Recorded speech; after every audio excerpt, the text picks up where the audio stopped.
Manchester United 4, Real Betis 1. Massive bounce back after the weekend. I'm joined by Stephen Howson. Give me your thoughts on that win. You want to look at the positives, don't you, and go, do you know what? Yeah, got us banking at weekend. We saw a lot of free-flowing attacking. It was relatively easy, but I can't really get over how sloppy it was at times. And do you know what? Let's go with the positive, right? I was well impressed that we basically made Real Betis tap out after all the games we've had, after the intensity of the matches we've had, that we made them tap it, basically. Yeah, that was good. And the fact, you say sloppy, I think first half maybe. Second half, they had one shot in the whole half. There was some sloppiness maybe. Really? We was creating chances, yeah, but there was still like a lack of quality, a little bit of like, I don't know, just not accurate. Would you have expected more than that, or do you think, considering the circumstances, we were bound to see a little bit of that, and a 4-1 win I think is more than most of us expected, certainly more than I expected. Yeah, you're nitpicking, aren't you, if you're like, well, we won 4-1 but it should have been 8. Like, yeah, I think you're nitpicking. I think none of us with how Sunday went was like, we'll win 4-1 on Thursday night, was we? So yeah, you got to take that. Yeah. Are you expecting changes against Southampton? Are you expecting changes in the second leg? Because same team. When we saw that team, that lineup come out unchanged from the Liverpool game, did part of you go, I see what he's doing here, or did you think that's a big risk? Both. Yeah, I absolutely 1000% see what he's doing, and I absolutely 1000% think this is mental. Yeah. But yeah, I get what he did. Like, I think he's very much about attitude and mentality. I think those are things that he values. They're paramount for him. So I get what he was doing. Clearly worked. Clearly was after a response. Clearly got his response.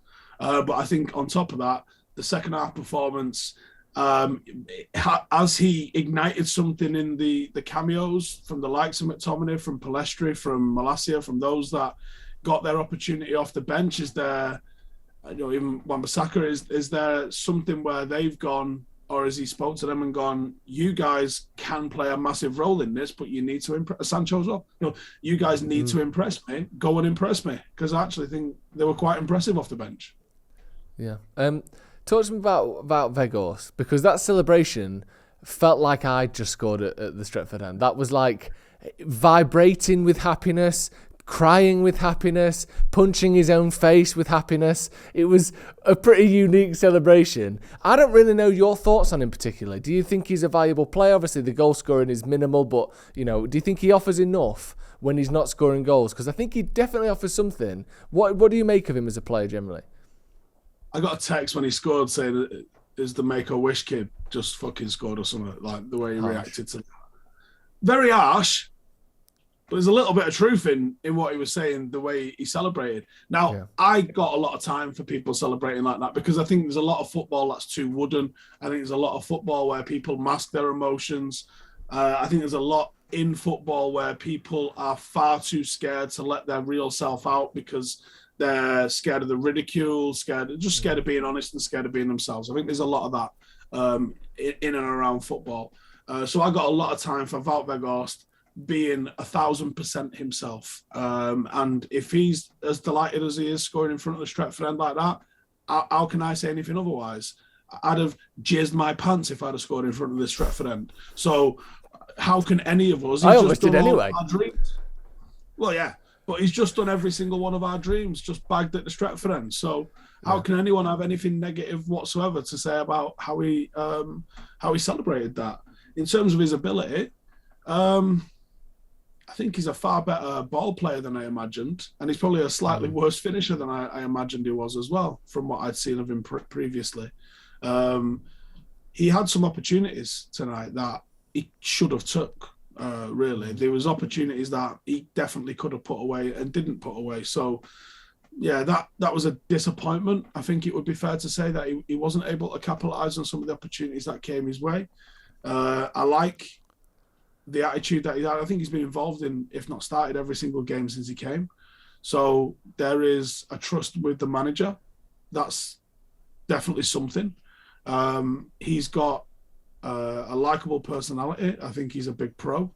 I think there's all sorts of reasons that you would keep him around, but I would also 1000% be signing someone that's got a higher ceiling than him and can finish better than him. But having him around as your number 2 striker would be awesome, wouldn't it? Yeah. I think he's a great option to have, and I don't think it's a coincidence that we win a lot of games when he's playing. I know obviously he's not always contributing sort of first and foremost to that. Rashford obviously has done that, but I do think that you see strikers and people who aren't quite right come in, and they can really be a detriment to a team. And I don't think he's a detriment to Man United at all. I think we would have seen that against Barcelona over 2 legs if he was, and I thought he looked good in those games. Just moving around a little bit, Bruno Fernandes has had so much stick in the last 4 days. Strip it of the captaincy. He should never play for United again. Some of the most ridiculous hyperbole I've ever seen. Done. Yeah, exactly. That's how many insults we've seen at Bruno. But a goal and an assist tonight, and again some sloppy moments as you'd expect from Bruno, but some brilliant passing, some brilliant sort of direct breaking of the lines. I thought he had one of his more effective games of the season tonight. How big was it just that he got that assist and that goal? Because the week he's had has been pretty horrendous, hasn't it? Probably for himself, massive. I reckon his position within the team is pretty secure, in all honesty. Whether that means he's the permanent vice captain or whatever. The people talking about stripping of the captains, it's not even his fucking armband. It's another fella that we don't even see. That's whose armband it is. So if you want to start throwing shade around, start throwing it at the guy who doesn't even get to wear it, let alone the guy who's borrowed it. So do I think Bruno's captain material? No. But not everyone's captain material. And it doesn't mean he's not an integral part of the squad or a good player. His numbers since he's joined have been phenomenal. And people focusing on how often he loses the ball just don't understand. If you think he loses the ball or what, go watch Kevin De Bruyne. Because that's who loses the ball probably the most in Europe. Now, is it ideal? No. You would maybe want a number 10, maybe more in the Modric role that maybe wants to keep hold of it a little bit. But guess what? If Ten Hag's having it, I'm having it. So that's happy days. Yeah, I mean, I don't necessarily like some of the attributes that he brings. I don't like a lot of the moaning. I would prefer him to be a bit more stoic in character. But, he is who he is. And maybe that's what makes him. And you take that out of him, you might diminish the player. So just learn to live with it. Yeah, obviously Southampton's massive with the fight back, not fight back, but the sort of the fight they've showed after the Liverpool game was good tonight. The Southampton game is massive. But just on tonight, Ten Hag, I think, again, has shown that there's something there, isn't there? He's not, this isn't all guesswork, this isn't all fluke, this isn't luck that we've won a trophy, that, every time we lose big, we tend to either win or win big the following game. He's very good, isn't he? We're not fully past the Liverpool result, like I said, but he does all the right things quite often, doesn't he, Ten Hag? Yeah, I definitely think there's something to look into. I mean, Sky Sports and their agenda of the top 11. Joe, when the fuck have we seen a top 11 post for anything? Record against the top 11. What are we doing? What is the top 11 isn't a thing. We've lost less than Liverpool, and is it one less than City? Right? That's the facts, right? On the road. We've been very, very good at home. Have we been very, very good away? No. There's room for improvement away from home.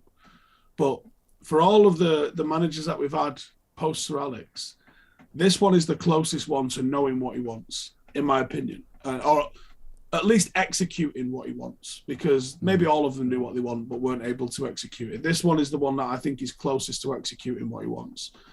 And I believe he will also manage to execute what he wants on the road as well. I'm going to look into what his record was at Ajax, because I don't know enough of the breakdown of his home versus away form at Ajax. If it was similar at Ajax and he was still able to get the job done, maybe that's something we're just going to have to lump, that he's a little bit more adventurous than you would want on the road. If he also managed to tighten it up on the road at Ajax, maybe we just got to sit tight, be patient, because look at the things that he's changed in 6 months. You can't do everything at once. He's slowly going around changing the culture of the club, the expectations of the club. The expectations of the club in the 6 months he's been here, or 7 or 8 months he's been here, has been dramatically shifted. The fact that people are kicking off losing at Anfield, maybe it's the heaviness of the defeat, But the fact that people were expecting to go there and beat them alone is mental. So, yeah, I would say, not like you get a lot of this on the internet, but relax. Yeah, I think that's a good place to end it. Thank you, Steve, for joining us. Are you back for the brew tomorrow? You in for the brew? Yeah, who am I on with? Well, certainly Jay, and if there's a special guest, you'll find out tomorrow. Thank you for joining us. Hit subscribe if you haven't already. We'll see you in a bit.